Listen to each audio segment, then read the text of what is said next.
much to everybody for coming out today on this beautiful fall day here in Vermont. While we're getting all set up, please take time to grab some refreshments from the table off to the side. That is for everybody here, so please partake in that. Welcome to our library's Chat in the Stacks, where we highlight UVM authors and bring people together for great conversation and celebration of these authors, and of course the lovely food that I've already pointed out. For today's topic, Once Upon a Tale, we welcome 3 different types of authors: a poet, a scholar, and a novelist, who will each introduce a tale or a figure in a tale that is thematically impactful to their work and talk about how it reverberates with an age-old story. The authors will share some of their own writing and then invite the audience into a dialogue about the pleasures, challenges, and wishes in revisiting and reimagining fairy tales. I am your moderator, Jennifer Snow. I am the Director of Information and Instruction Services here at UVM Libraries. I am also the Interim Director for the Dana Health Sciences Library.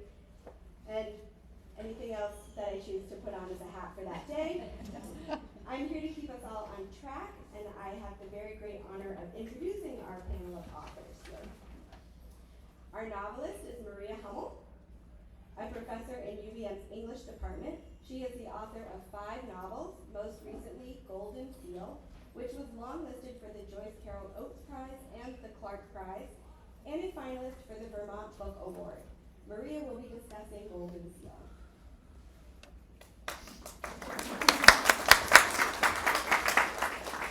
Our scholar is Cristina Mazzoni, the Wolfgang and Barbara Mieder Green and Gold Professor of Italian in the School of World Languages and Cultures.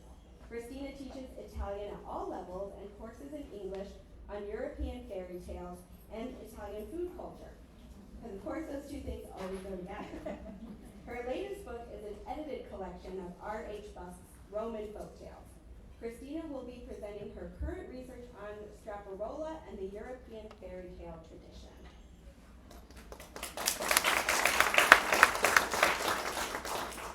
And our poet is Eve Alexandra. She is a senior lecturer in the English department. Her second poetry collection, None of Us in White, won the 2 Sylvia's Press Wilder Prize and was published this past June. Her first book, The Drowned Girl, was selected by C.K. Williams for the Wick Poetry Prize.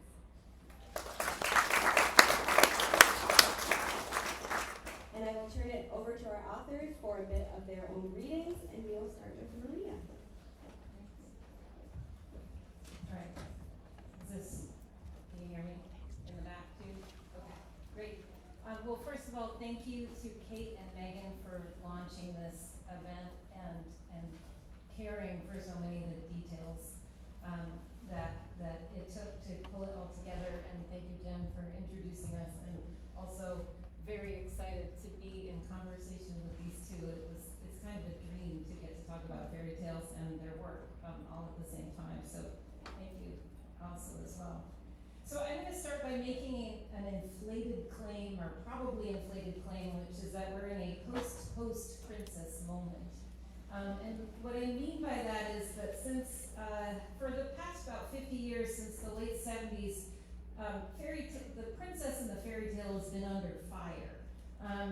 First for being, too passive, too helpless, too white, too straight, milquetoast, late stage capitalist, any kind of thing you want to throw at the princess has been thrown at it. And also, though, at the same time, we've seen an explosion in literature and film about alternative possibilities for the princess. The warrior princess, the indigenous princess, the queer princess, from Xena to Moana to Sabin and Priory of the Orange Tree. So when I say we're in a post-princess moment, it's because I feel like we've seen a lot of inspiring and provocative alt princesses now, and maybe it's time for another lesser-known folk or fairy tale figure to take center stage, and that's the working girl, or the working woman. And in particular today, I wanted to talk briefly about Clever Elsie, who's a character in a folktale contributed to the Grimms by Dorothea Lehman, who was a working woman herself, the daughter of a tavern keeper, the wife of a tailor, who contributed over 40 tales to Jakob and Wilhelm Grimm in 1813 and 1814 14 and was apparently such a lively and vibrant storyteller that they could copy her down verbatim. So Clever Elsie starts out with Elsie's parents wanting to find a suitor for her, and they can't.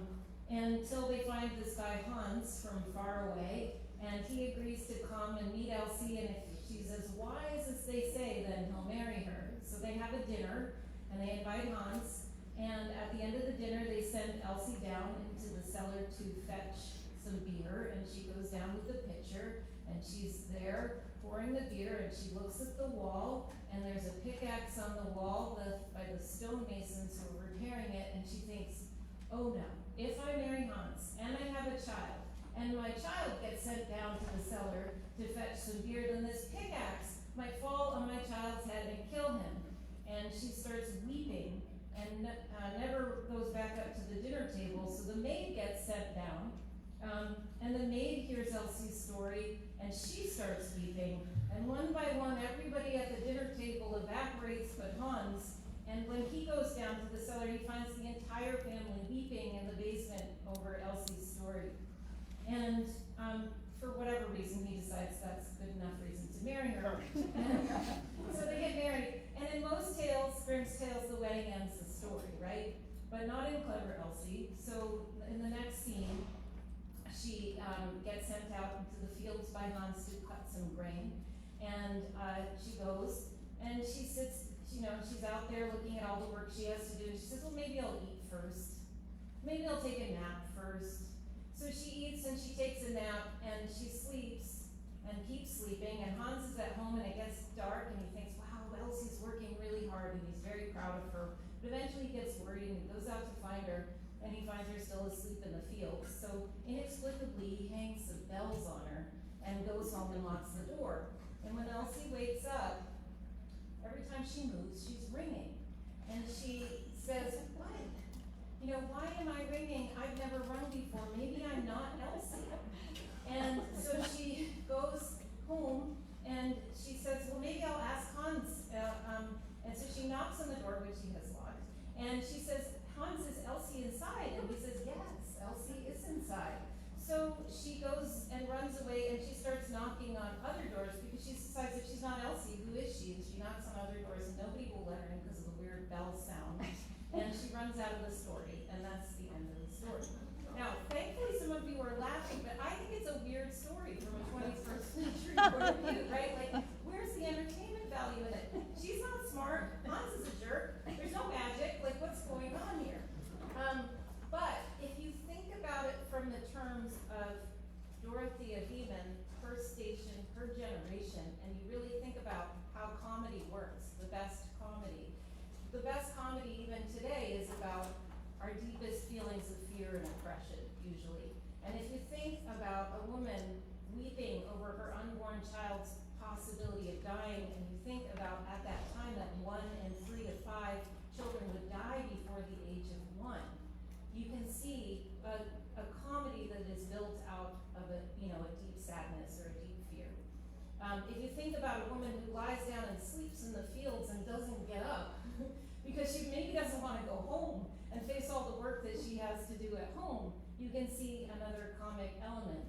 And if you think about a town that has no place for a woman like this, who won't bear children and who will not do the labor she's supposed to do so that she has to run out of the story, you have a sort of a third part that starts to make sense.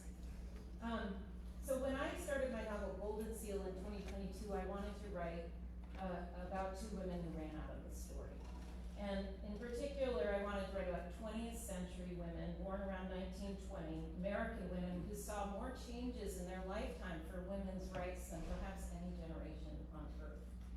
And I wanted to address the gift and the burden of that accelerated social progress by focusing on the friendship between Lacey, who in many ways is the princess of the story, and Edith, who is the working girl who rises to power. So this novel takes place on the night that Lacey and Edith meet for the first time in 40 years at a downtown Los Angeles hotel that's loosely based on the Biltmore, if you've ever been there. And they meet, they talk about their lives, their past, the still carry between them. And so I'm just going to read a couple paragraphs from the perspective of Edith, who's the working girl figure, the day and evening that she arrives at the hotel. With her suitcase thumped on the marble floor, Edith got in line for the front desk clerk and took in her surroundings. Now that the taxi driver had been tipped properly, she hoped, and she had huffed her way to the correct spot, she could breathe in her arrival. She had recognized the hotel on sight, three-towered, anchoring the block next to the public library. Inside, too, her eyes rested on familiar views, the Austrian teardrop chandeliers, the braided columns, insets of scalloped wood on the walls, and the skylight framing a fake sky, all the same, as decorative as a wedding cake, and as blazing as the barrow for the fairy dancers. It surprised her, standing here, to feel a tug of homesickness, remembering old times. She thought she had put it all behind her, all but the essentials, all but the great losses. But now an ache began for the finer ones, the sight of the bar across the lobby with its glittering bottles, an empty stool, the sound of Italian to her left, a man greeting a woman clearly admired, the hotel's heady air of possibility that you could step from one life into another just by passing through these doors. It's like breathing champagne, she used to think, back when she believed that wealth could change her. Thanks.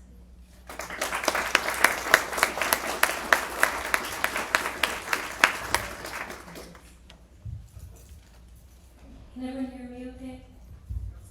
Thank you, Maria. And thank you, Cristina, and to everyone at the library staff for all your hard work. It's such an honor to be reading with both of these women, my colleagues. And thanks everyone for coming out. Maria and I were like, well, maybe there'll be like 6 people here. So there's some good food. But thanks for coming out. I know this time of semester, it's very far, it feels far in between breaks, and you're just sort of bogged down. So thanks for taking a break with us. I'm going to read 2 of my own poems, but first I'm going to talk about Anne Sexton's Transformations, which are her fairy tale poems, which I recognize a few of you have read with me in class. I think the people I see are Anne Sexton fans. Some people are not, which I'm going to talk a little bit about why I think that is. And I want to begin with a quote from Anne Sexton's poem, Her Kind. A woman like that is not a woman quite. My students know I love Anne Sexton, and I love her transformation poems in particular. In 1971, Sexton published what she described as transformations of 17 Grimm fairy tales. The book comes with delicate black and white illustrations, a dedication to her daughter Linda, and a rather bizarre introduction of Kurt Vonnegut, in which he mostly talks about himself. But the transformation poems are Sexton at her best, wild, irreverent, and darkly comedic. Snow White is a dumb bunny. White is a bonefish with arms and legs made of Limoges. Both in and out of transformations, Sexton bravely interrogated the fraught relationships between women, the dynamics of mother and daughter in particular. Much has been written about Sexton's failures as a mother, and we have often had the most difficult conversations of the semester while reading Sexton. Some students protest and don't want to read her poems, not because of her poetry, but because she was a troubled mother. No one ever seems concerned with what kind of father Kurt Vonnegut was. The mother as artist debate has been much in the news lately with the publication of artwork by everybody's favorite bad mother, the photographer Sally Mann. I have been her kind. A woman artist who writes, makes art transparently about motherhood, about her children, is highly suspect. I think of the fairy tale poems and transformations as providing a kind of framework, a familiar lens to look closely and creatively at those sticky mother-daughter relationships, qualifying that mothers in fairy tales are frequently stepmothers, birth mothers are often oddly absent, although occasionally their death is mentioned in Cinderella, or their sacrifice in Rumpelstiltskin. In fairy tales, the mothers, stepmothers, mother figures are often evil, or, and this is more slippery, some, like Sexton's old mother Gothel and Rapunzel, love too fiercely, too protectively, crossing a line. But there's always a knowledge to be exchanged, and the daughter is empowered when she kills, whether psychically or literally, the mother, the witch. Snow White comes into her own power in Sexton's version. It's very different than the Disney version we're all familiar with. And I think you get the sense that Snow White is ready to extract her revenge on the next generation. These, in a sense, are the gifts of a society which dehumanizes women and this feels like it's rapidly increasing in both policy and practice.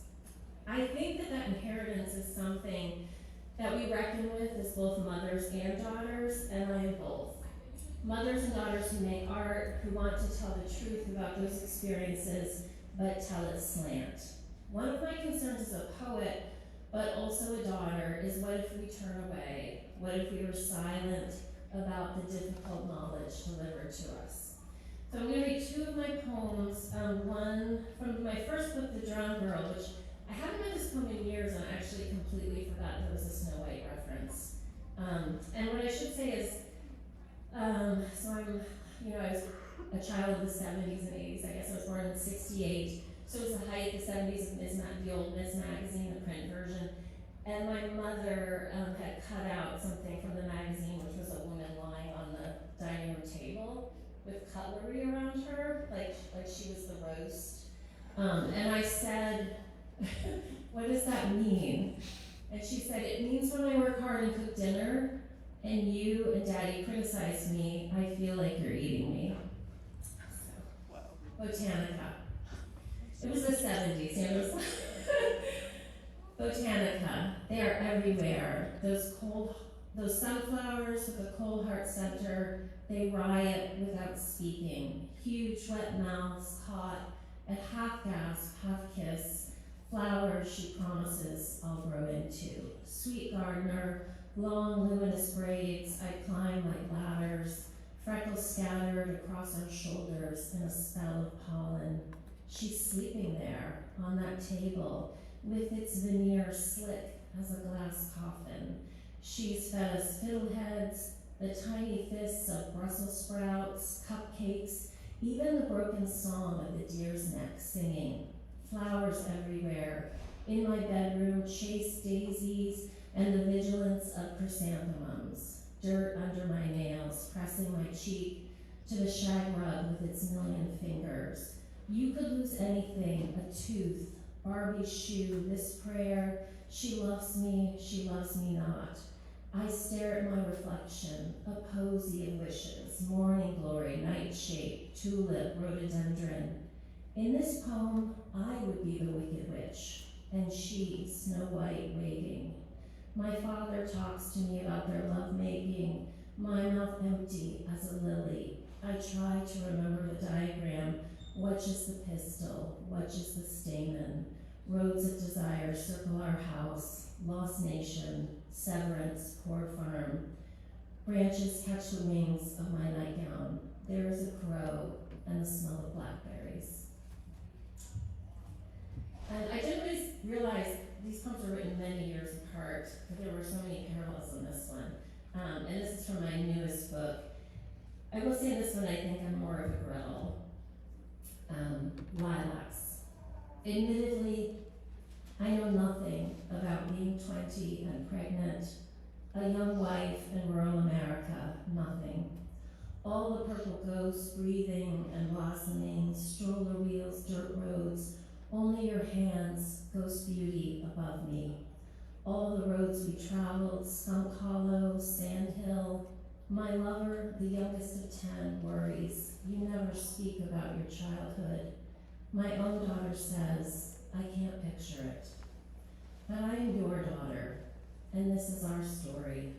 Lilacs, a hydrangea tree, and a place called the Egg Farm. There was a shallow river we waded in with a herd cooling downstream, the dairy across a long field of clover. You were beautiful, with 2 braids and a pink halter top tied like a sling. How could I know you would always be absent?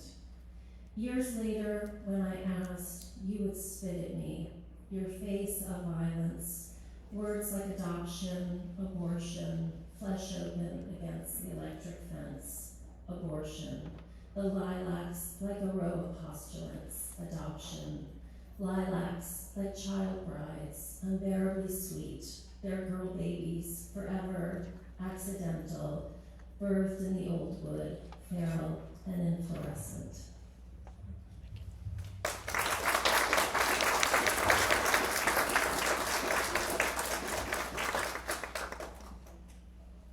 Thank you again, everyone, and especially Maria, who was generous enough to share the stage with us, right? This was your invitation, and you decided to invite us, and it's just such a wonderful thing. So I have a question. I'll start with a question for you all. Some of my students already know the answer, but the question is, what is a fairy tale? And I'll let you ponder it, and there's a pop quiz later. The second question is, when did fairy tales begin? Now, it divides the experts, like the question of fairy tales, and they get really mean about it. So I came about these questions because I'm writing a book about an Italian writer you probably never heard of. His name was Straparola. And in Venice, in the 1550s, he published a book called Le piacevoli notti, the pleasant nights. And many critics believe that this is a book that has the very first fairy tales printed in a European language. It was a bestseller of its time. There are numerous reprints which it's amazing now with Google Books we can actually access them. And there's 73 stories in this. And of these, I count 16 fairy tales. And by that I mean stories in which magic drives the narrative. No magic, no story. The first fairy tale in Straparola's book is about Doralice, the daughter of the Prince of Salerno. Her mother dies young and makes her husband swear that he should only remarry somebody whose finger fits her ring. He searches and searches, but in vain, until one day Doralice, his daughter, tries a ring and it fits. So he decides he must marry her. Doralice is horrified and turns to her elderly nurse, who hides her inside a wardrobe and gives her a potion that allows her to live without food or drink. The wardrobe is sold to the King of England. He discovers Doralice, marries her, the two have two children, but Tebaldo is after her. So he crosses the sea in disguise, murders his grandchildren, and frames his daughter for the murder. Doralice is buried alive up to her neck.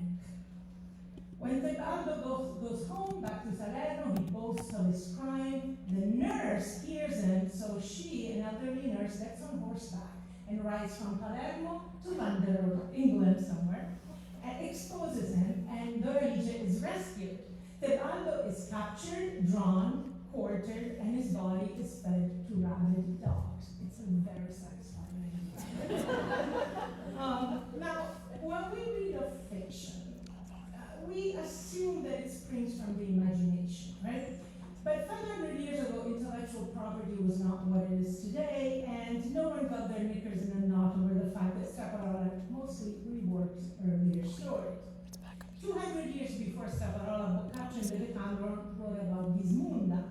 She was also the daughter of the Prince of Salerno. She was also haunted by a possessive father, but there's no magic, there's no nurse, and no happy ending. Gismunda dies. A few centuries before that, Saint Dymphna fled her father's sexual advances. She escaped from Ireland to present-day Belgium. Her father got up with her and killed her, and now she is a patron saint of victims of domestic abuse. 80 years after Doralice, in the 1630s, Giambattista Basile in Naples published another story, the same story, but his heroine uses a magic stick with which she physically turns into a bear, a terrifying bear. The stick was given to her by an elderly beautician. So, by becoming a bear, she fends off her amorous father. 60 years after that, we're in Paris now. Straparola, published Donkey Skin. Very similar story. The daughter escapes her father's lust by wearing the disgusting hide of a donkey, guided by her fairy godmother. A century after that, the Brothers Grimm told of a girl wearing a coat made of every animal's skin, again to escape rape by her father. She is known as All Fur, but this time she isn't helped by any old woman. The Grimms were not great champions of female solidarity. In 1993, Emma Donoghue's heroine, in her retelling called The Tale of the Skin, after escaping again her incestuous father, rejects the very handsome prince because he can't recognize her unless she's all dressed up. She chooses instead the company of the older woman who helped her and a life on her own, unlike the other women who all got married in the end. This one is smart. So Albert Einstein supposedly said that if you want your children to be smart, you should read them fairy tales. And if you want them to be smarter, you should read them more fairy tales. Cognitive science now suggests that he wasn't wrong. Stories train our minds to imagine alternatives. And fairy tales do teach some lessons. Be kind, look beyond appearances, share what you have. But more precisely, they teach us to want the right thing, and they teach us how to get what we want. In fairy tales, I would say that kindness and generosity are not so much moral virtues, but survival strategies. Altruism, biologists tell us, is an evolutionary trait. But fairy tales are also, and perhaps most profoundly, stories of loss. Despite all their happily ever afters, it's not the endings that we remember, but the hurt that came before.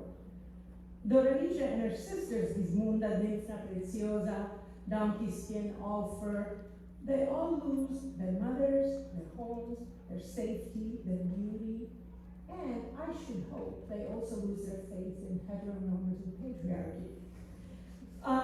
But we don't return to fairy tales for their endings. We already know those endings. We return for what happens before, the losses endured, and that fragile, stubborn search for repair. Fairy tales confirm our sense that loss is excruciating, and that recovery, when it comes, if it comes, is never simple and never whole. Between loss and the so-called happy ending lies a space that's made of hurt, hope, and transformation. And this is where I believe that the heart of the fairy tale beats. And it is to this threshold and to this heartbeat that we, as readers of fairy tales, keep returning. Thank you.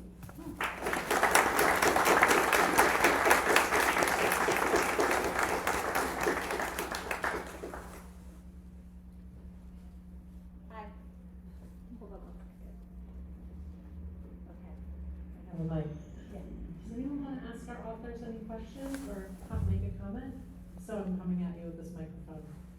We've been warned. No one?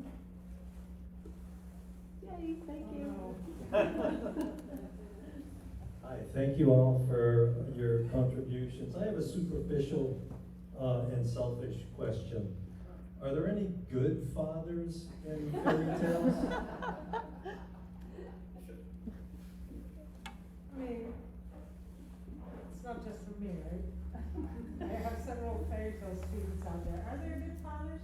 I mean, we talked about how mothers are represented badly. So maybe are there any good parents In fairy tale would be a better question. Mothers don't fare much better. Well, no answer. I think there's a good parents, or there's parents who try their best. Which is the best we can do. The father in Rapunzel gives away the daughter, but he tries his hardest to keep his wife safe. In Beauty and the Beast, he does get the daughter captured by the beast, which is trying to fulfill her wish. So I guess they're complex. Not necessarily bad. The grandmother gives a valiant effort and a little bit writing, but I think.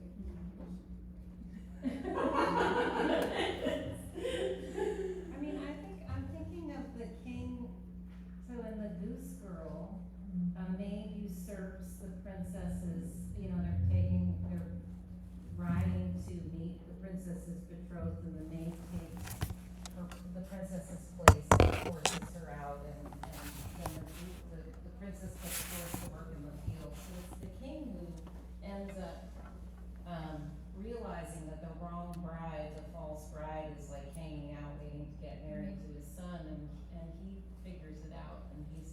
who, you know, saves his son from marrying a potential murderer and, you know, somebody who it wasn't officially the person who's supposed to marry his daughter, his groom, so. In the Grimms, there's a lot of good fathers, because it's very, their tales are very much reworked to support Christianity and this idea of a male savior. I mean, the French earliest version, the earliest version of Red Riding Hood we have dies with the grandmother and the girl dead. That's it. Too bad. The mother doesn't even warn her about wolves. She sends a little girl across the woods, bring the stuff to grandma, there's no warning, nothing. She gets killed, the grandmother gets killed, end of story. The moral is the nicest looking wolves are the most dangerous of all, and it's clearly about sexual predation. You know, the Red Riding Hood takes off all her clothes and gets into bed with grandma. The Grimms add what we all know as the huntsman, who at the end comes in and saves the day. So we have this, and that mother, the Grimm's mother, does warn her, so she is a better parent than the French parents. So maybe French and Italian parents are worse than German parents. You know, another king I always liked was the one who makes, you know, the one with the frog, right? The Frog Prince story. He makes his daughter keep her promise. He makes his daughter. You know, she promised the frog that he would let the frog eat at her table and sleep in her bed, and he says, you gotta do it, you promised. And that's the creepiest of the tales to me. He makes his daughter sleep with the slimy guy. Yeah, but she was coerced. She needed that ball back, and he said, I'll get it for you if you do this. And yes, it's true that the poor kid. And by the way, speaking how you view frogs. yes. It's not whether you don't mind having them in your bed. But yeah. I do think all these fairy tales, they also they come from a time where relationships were much more transactional, right? And Yes. and a bride was maybe worth nothing or something significant, and there were deals to be made. And I think that's what, I mean, even in that poem Lilacs I read, is like, for me, my mother and I have, generationally radically different relationships to motherhood. My mother got pregnant when she was younger, and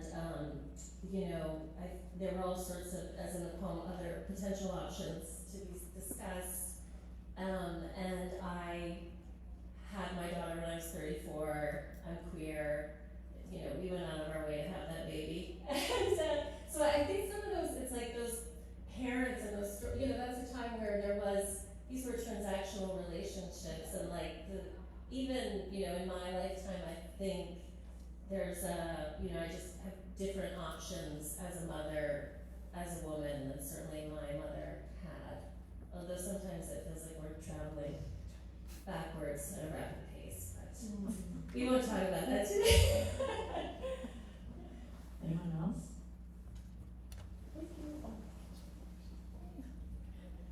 I think you've mentioned once or twice, there's a camera on me, sorry. The role that women play in fairy tales. I think I've seen a lot, especially because I work with kids, that fairy tales seem to resonate a lot with women, and I was wondering if you had any thoughts about that. That's such a great question. I've been thinking about it too. I think there are more roles in fairy tales for women. I mean, we tend to focus on the evil stepmother and the princess and stuff, but there are a lot of roles for women in fairy tales. And when I think about the other sources of story, like the Bible, in many ways, I don't feel like so many types got fleshed out as there are in fairy tales. So I think women gravitate towards those stories in a way because they feel like, origin stories in a way for the different ways that women can live in the world. It's probably also the only major genre I can think of where the most famous characters are female, right? Now that's unusual, and it was certainly unusual in the 1500s to have maybe it's even more unusual now, to have a female protagonist in a story that is addressed to both men and women. Now today, it's very unusual to have a book that, for children especially, you know, we did a book, all those kids' books would Harry Potter, I always ask, have been as popular if it was a girl? It would have been more of a girl's book. So it's wonderful. I like teaching them because here is a genre where we have a lot of female protagonists. And they're not usually as passive as people think.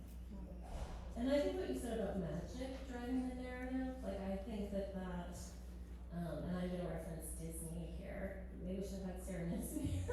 But you know, I do remember thinking Snow White was a dumb bunny. But like Cinderella, one of the things, I mean, Snow White has this reserve, but I thought even like watching those movies as a young child, like the idea that she was like communicating with the chipmunks and the birds and they were all gonna get together because it's stress. I mean, I thought that was like, I loved that idea of like magic, of possibility and creation. Please hold. Hello.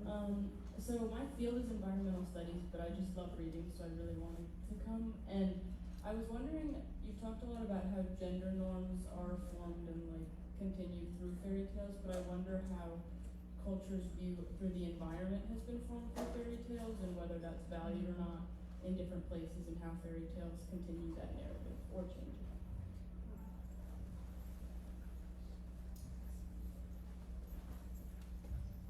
Well, I do think there is, often, like, I'm thinking of the, you know, the original and then the 1812 and then the 1819 Cinderella, and how, in the 1812 Cinderella, has that task of like sorting the lentils and stuff like that. And birds just come down and offer to help her. And then in the 1819 Cinderella, a whole process happens in the story early on where she plants a tree that she asks for a branch from her father as he's coming home. And she plants a tree and then she summons the birds, and the birds give her the things that she needs for the ball, you know, in the tree. And so like nature becomes something that is summoned. And part of the magic, and often the magic that is associated with women in the story, and often the positive magic, I feel like, is associated with nature. So I don't know. I mean, it's interesting to think about that relationship between women, their agency in the story, and then nature, like all getting put into a line. You've probably thought about this more. I don't know. Yeah. Well, the Grimms, we have this show and tell behind here had a lot of this nature spirituality. So in the tale that I told, when the Ulfer protagonist, when she escapes from her father, she wants a coat made of the fur of every animal in the kingdom. So it's as if the animal world protects her. And then when she leaves her home, she finds refuge inside a hollow tree trunk. So again, there is very much this communion between the character and nature. Whereas, you know, the Italian one, Italy, was very much an urban culture. She's in a wardrobe, in a market, we're always in the city. So some of it is dependent on the actual environment. I think also, I'm not as familiar with the source of all these fairy tales as Maria and Cristina, but I can say in my own work, I think like that last one we read, Lilacs, I have the lilacs and the story in my head for a long time, but I couldn't quite finish the poem until the speaker returns to the old wood, which I felt like the speaker's going back to some sort of, I guess again, kind of like primal source or something, like in a way that landscape has been there long before her mother, and it was like a place that it holds these multiple generations of women, of mothers and daughters, and holds the stories and secrets. Yeah. There's a lot more. So keep reading, even though you're in the sciences, keep reading. That was a great question. Anyone else want the mic? Here I come.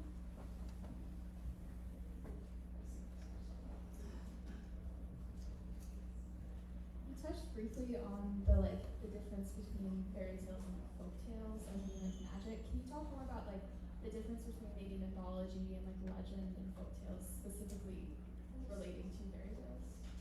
Many of my students can answer this question. Does anyone wanna take a stab at that? Extra credit. Extra credit,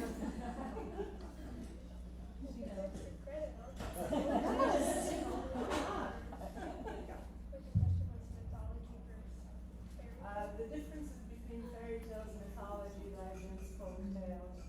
Okay, well, folklore just refers to anything that's passed down orally, not necessarily just fairy tales. So there's been a lot of debate over what makes them a folktale versus fairy tale. Most of our fairy tales are literary. They've been written down and they have an attributed author, which general folk tales don't. And they all have, like Professor Mazzoni mentioned, magic is a driving factor. There has to be a magical element in an otherwise normal world, which fables don't, and they're structured differently. They might have talking animals, but those are the main characters, not necessarily a magical element. Mythology and legends also have some overlap, but they tend to seek to explain things. They include religion, they have godly figures as main characters, which isn't really true of fairy tales.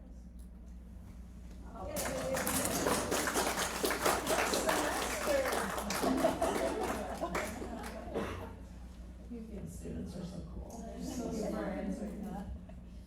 Anybody else want the mic? Oh boy. Pass it? Thank you so much. If you don't mind, thank you.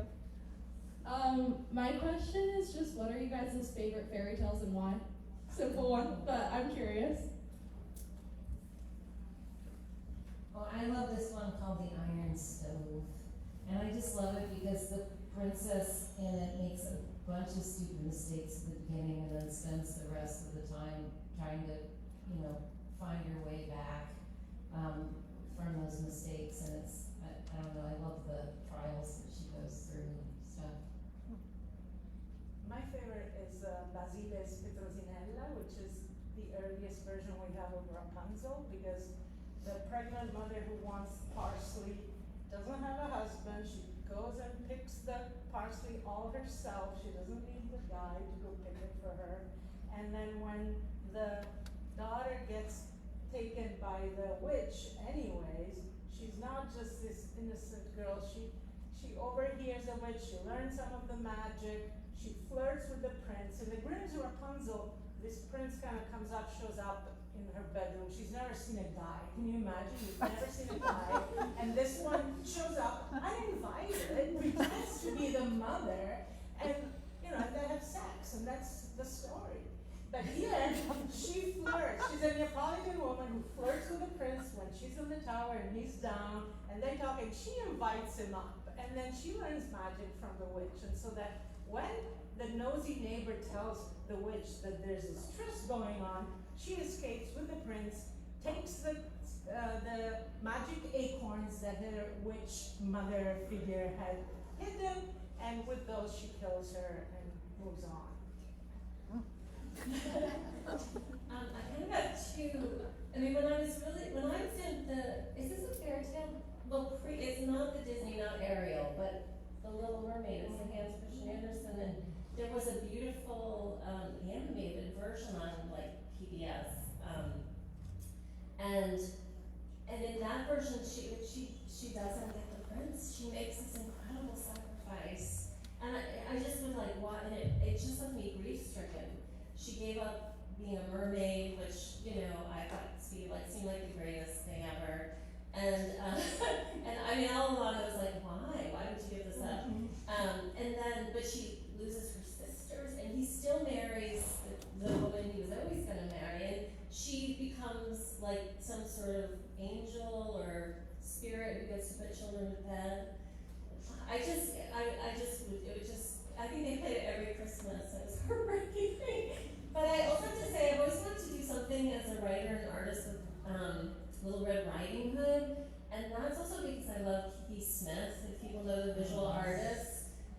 go check her out.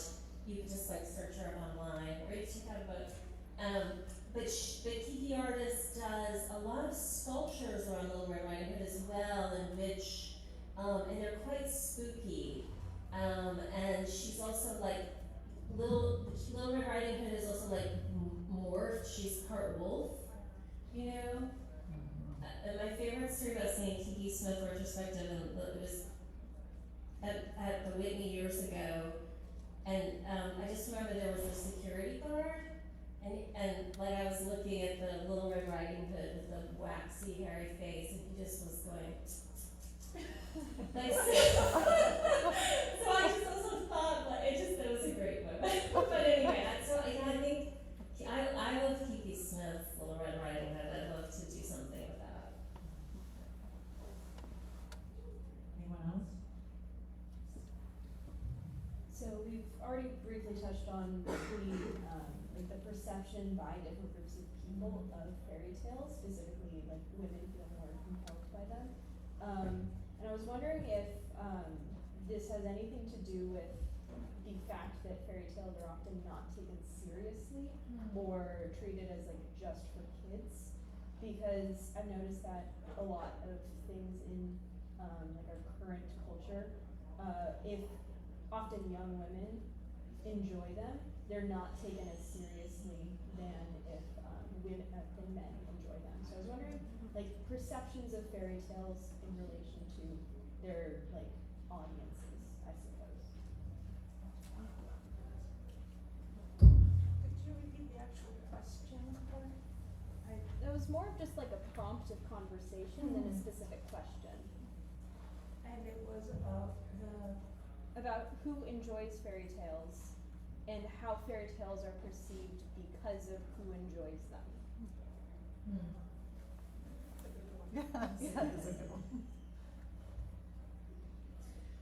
Well, I was thinking right away like Sexton transformations, and also of Plath, who didn't write as far as I know, fairy tale poems, but I think with Sexton and Plath, I guess on that, as you know, Sexton's sort of obsession, or this, I do think that, you know, there's this sense that still like that's women's poetry, right? That's for girls. And also, interestingly, that this work is dangerous. Both of these poets committed suicide. And certainly, you know, they had a lack of resources, I think, to care, medication, to psychiatrists that didn't sexually abuse them. You know, I think that their stories might have been quite different today. But I think that it's interesting, like, so I'm really straying from your question a bit, except that these women poets, I think are also perceived as dangerous. You know, years ago in the department, I had a colleague who's retired now, who said it was irresponsible to teach Anne Sexton. Wow. And thought, yeah. And I thought this idea too that like the work is so incendiary, and that young women are so fragile that if they read these poems, you know, terrible things will happen. I mean, so yeah, so it kind of straight from but I do think but it's interesting about the work being sort of not seen as serious, yeah. I mean, I think in America, our biggest fairy tale influence in terms of how the culture perceives fairy tale is a company, right? It's Disney, and Disney's versions of fairy tales, I think, often sell out the complexity that's actually in the originals, and sell kind of a sentimentalized, thinner version of the characters and their narratives in a way that I think people also dismiss as less, you know, artistic, less relevant, and stuff like that too. So I would say that there's probably a lot of factors going into why fairy tales are perceived as maybe more trivial or for kids or that kind of thing, and I, you know, it's hard to separate out in this culture our filmic experience with fairy tale from the stories, because a lot of people see more of the movies than they actually haven't even read the tales.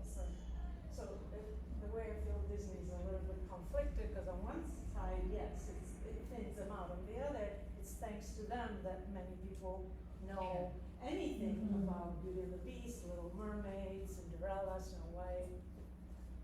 But yeah, but I think in addition to being associated with women, since the Grimms pretty much have been associated with children, but until then that wasn't the case. These people, children hadn't been invented, as I like to say.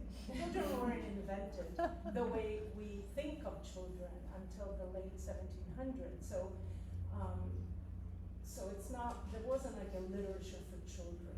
So fairy tales were written for whoever was able to read them or to listen to them. But mostly, as you can tell from my short narratives, not really a child audience. And there, you know, many, maybe, I mean, incest is probably the most taboo of the stories, but many of them are just not, you wouldn't call them children's stories. So, yes. It's interesting because the princesses certainly have been economically powerful, powerful, like for the Disney Corporation and everyone, like, so it's interesting to think about that being sort of demeaned, but also it's right, I mean, I can't think, there must be some Disney fairy tale films geared towards, more towards like boy, I mean, I hate to break down those gender norms, but for the sake, since the Lion King, I guess since we're talking about fairy tales, yeah, you're right. Which one? Jungle Book. Jungle Book, but again, not really fairy. Yeah.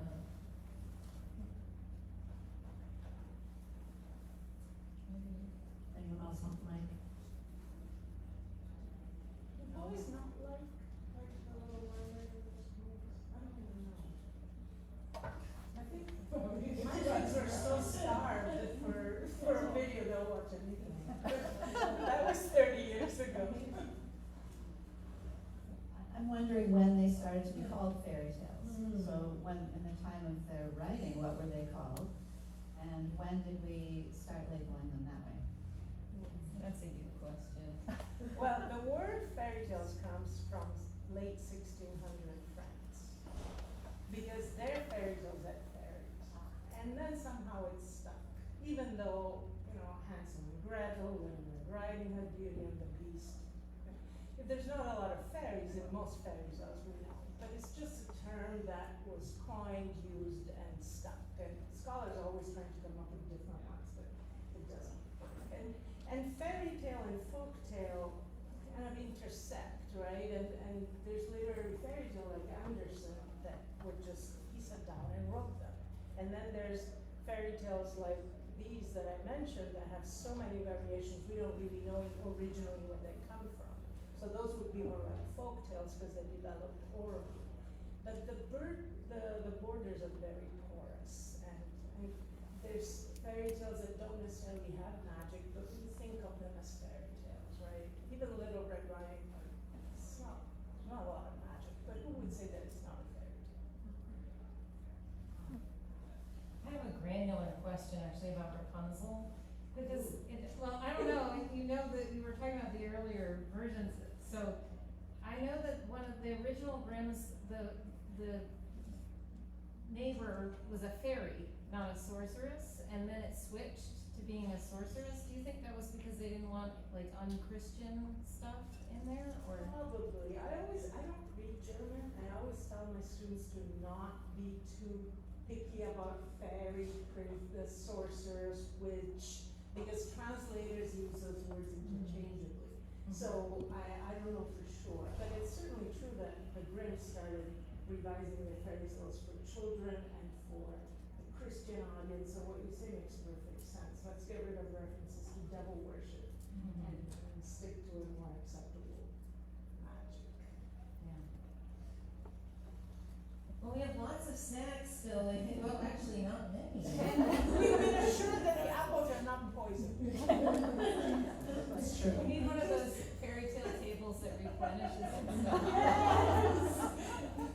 Thank you so much.